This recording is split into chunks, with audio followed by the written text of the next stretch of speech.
Future recaps here. Today we're gonna discuss the TV show Ginny and Georgia. In a small town, Ginny and Austin Miller, along with their mother Georgie Miller, arrive. As they anticipate, the family eventually settles in and makes a big impression for a fresh start. Ginny quietly surveys her new classmates in the room at the start of the episode. Having been a storyteller since birth. At the age of 15, Georgia, her mother, gave birth to Ginny. Current age. Ginny learns about the world of explicit sexual activity at the age of 7 as a result. Ginny's classmate, a male, walks into their room as she finishes her story as she suddenly sees it. Who is seated in front of her? The boy eventually turns to face Ginny again. To only take her pen on loan. Ginny offers her pen without hesitation after being startled. Without any hesitation using. Georgia, however, suddenly hears the reminders in her head, implying that Ginny should never give unless she receives something in return. Following that, Ginny stares intently at her female classmate before suddenly mimicking her actions. Putting her hair in a bun behind her ear. Ginny tells herself to always be vigilant and to never let her guard down. In charge when it comes to men, just like her mother. Ginny, however, admits that she is still virginal. Ginny is referred to by her full name, Virginia Miller, by the principal as she enters abruptly. So, Ginny meets her outside to talk. Ginny eventually receives a shocking revelation. That her stepfather has been injured in a collision. The principal then lets Ginny know that Georgie and Austin, her brother, is picking her up from school. She loses her stepfather tragically. Later, Ginny attends his funeral as Austin comes up to her to ask about their stepfather. Ginny, however, unintentionally overhears the two women discussing Georgia as they. Ginny intentionally bumped the woman's shoulder after judging her liberated attire. While Ginny tries to stay silent, Georgia addresses the guests with an emotional speech. She watched Georgia and tried not to react. However, some people who hear Georgia's remarking negatively on her and using derogatory language. Ginny pilots their vehicle as the sun comes up. The music is appealing to Austin and Georgia. Ginny abruptly mutes the radio, though, and informs Georgia that Austin, who is 9 years old, should not be listening to the song. So, Georgia tells Austin to resume concentrating on his Harry Potter video games while she laughs. Following the passing of Georgia's second husband, they are currently relocating to Wellsbury. After filling up their car at the gas station, Georgia takes the wheel to begin driving. After some time, they reach the quaint town of Wellsbury. Ginny looks at the busy street and all of a sudden becomes transfixed. Georgia thus assumes. Ginny declares that they will rule the town and that she enjoys her new neighborhood. Finally, they arrive at their new home, where Austin moves quickly. Runs inside to select the bedroom with the most space. Georgia observes Ginny not moving, though. Moving her by pushing her. As a result, the movie abruptly shifts to Georgia's past. Georgia unfortunately once witnessed child abuse when she was a teenager. As Marcus is smoking, Ellen yells angrily at him. In full view of everyone, there was weed by the side of the road. Sadly, Ellen continues to forbid to smoke it, Marcus. Marcus, however, teases Ellen as if he doesn't care what she has to say. Ellen screamed in distress as a result. Georgia, however, waves her elegantly. Hands out to Ellen across the street to welcome her. Ellen travels to Georgia as a result and give her some cookies. When the time is right, Ellen finally tells Georgia what transpired with her and Marcus in the driveway. Georgia responds that she understands what she's saying because she shares a similar experience. A daughter who is in adolescence. Ellen is shocked to learn that Georgia gave birth to Ginny when she was only 15. Ginny is occupied unpacking her belongings while on the phone with her father in the meantime. Marcus appears over her window suddenly. She notices Marcus fleeing out of his window. Upon being discovered, she flees abruptly. As soon as Georgia walks in, Ginny ends the call. To give her clothes for school, Ginny's room. However, Ginny says she won't accept it. She's exhausted. Unfortunately, Ginny doesn't like them moving into a new place yet again. The state of Georgia becomes irritated and commands Ginny to stop acting like a stereotypical, angsty teen girl. Because it is getting older. Georgia eventually feels bad and apologizes to Ginny. Georgia tries to go to sleep but finds it difficult, so she chooses to engage in some explicit adult activities. For her to get some rest. The focus suddenly shifts to Georgia's. She had done in the mirror was talk to herself. We learn Georgia's in a flashback. Not Georgia in real life. After seeing it on a billboard, she ultimately decided to use that name. Georgia, who is now in the present, discovers Marcus in the middle of sneaking inside their home. Of the evening. She rushes up to him to get weed because she can't sleep. The next step. Georgia returns to her home after reminding Marcus not to use drugs.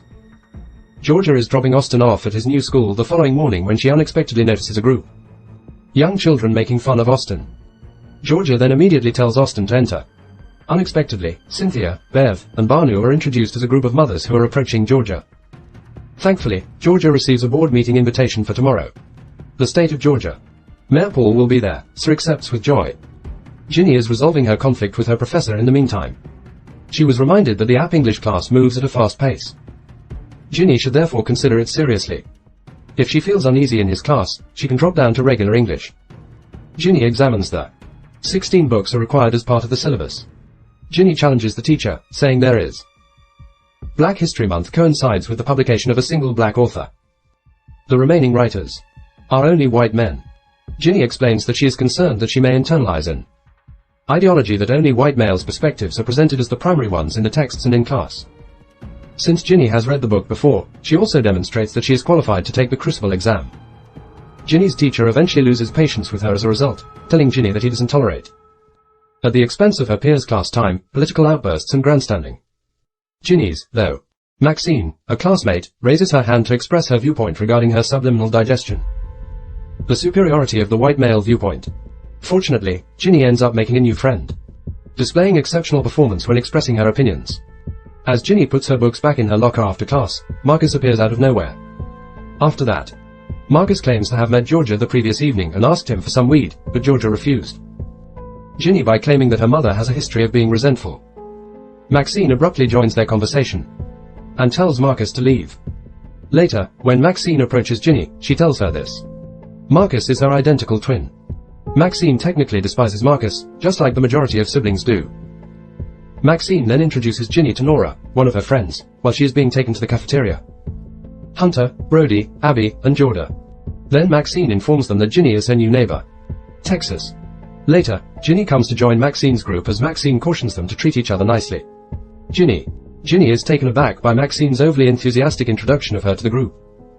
Maxine, on the other hand, doesn't like the food at school, so she grabs Ginny, gets some tacos outside covertly.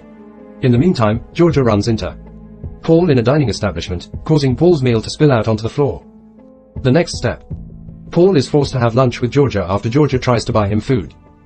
In light of, Paul eventually agrees to Georgia's invitation to join her for lunch because of her alluring appearance. However, Ginny and Maxine are successful in leaving school without being caught, wherein Maxine unexpectedly discloses that Hunter was earlier sex-checking Ginny. Ginny eventually notices Georgia is seen from the outside. Therefore, Maxine claims that Paul Randolph is the person Georgia is speaking to. To the mayor. Ginny leaves as a result. Georgia then picks up Austin from school, when all of a sudden she notices that his glasses are broken. The kids are then identified by Austin. Georgia learns that Austin's mother is the woman she previously met, and she also learns who bullied Austin. As soon as she enters the home, Georgia goes to Austin's room to fix his glasses, he utilizing the superglue she discovered. Nevertheless, Austin's room is locked. Georgia then begins doing it herself. Maxine brings Ginny inside their home in the meantime. Ginny explains once she is inside the space that she has never in her entire life had friends as close as they are always in motion. After that, Ginny finally succumbs to her feelings. Then she displays. Maxine was told by the daughter's annoyance with her mother that her mother always meets a random guy after relocating. They will have to move once more if they get divorced into a new town. Ginny emphasizes that it is constantly about guys that prompt him to enter and exit. Marcus, however, bursts into Maxine's room without warning. Get the marijuana that was hidden in her bed. Ginny, however, is teased by Marcus' absurdity. Before removing the weed, he made an attempt to kiss her. In a flash, Maxine is back. Marcus is pushed from the room. Ginny abruptly leaves and goes home after. She rides Marcus' motorcycle without his consent after spotting it. After that, Marcus gets a surprise kiss as she removes her helmet. Ginny is shocked and unable to speak. He is picked up by Marcus' girlfriend. Ginny is described by Marcus as one of Maxine's stupid friends.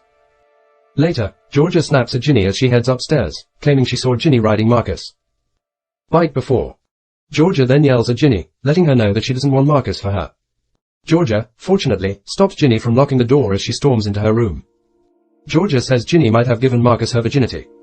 Ginny claims that this is the case, and will never give herself to anyone else, like her. Austin, however, appears out of nowhere. Ginny intentionally reveals herself while Georgia and Ginny argue, making Ginny more rude to Georgia. She's sleeping with someone else. Austin also slams his because of that door upon learning. The following day, when Georgia tries to purchase bags from the store, her card is suddenly declined once more. Georgia therefore calls her attorney Marty to inquire as to why she has not yet received Kenny's money. His passing. Unfortunately, Georgia learns that the first wife is contesting the will. So Georgia commands him to calculate her financial situation. After that, Georgia rushes over to Zach. Harrisses Austin at school. After breaking, Georgia abruptly gives Austin the order to beat his face. His glasses the day before. Georgia cleans quickly as Zach's nose begins to bleed as a result. He will stop bullying Austin and issues a threat. Georgia then makes a call to Cynthia to ask her to look after Zach. She continues to pinch his bleeding nose. Meanwhile, Ginny has given me no choice but to concur. To invite Hunter out on a date. She does, however, inform Maxine that it is her first day. Maxine offers to assist her in selecting the ideal clothing, so she does. Yet their conversation is abruptly cut off as Georgia arrives to pick her up from school. Then, Georgia invites Austin and her to a picnic as a way of making up for the altercation from the day before. Fortunately, Georgia and her kids are able to make up during the picnic. Later on, Georgia assists Ginny with getting ready for her date with Hunter. After visiting, Georgia smokes some weed with Ellen while Ginny is out with her date. As Ginny successfully completes her date with Hunter, Ellen and Georgia eventually get along. Due to Georgia's outstanding speech at, Paul offers her a job before the episode comes to a close. That of the board. Marcus suddenly snucks through Ginny's window to confess emotions for her. As a result, Ginny eventually gives Marcus her virginity. Later on, we learn that Georgia poisoned Kenny to death.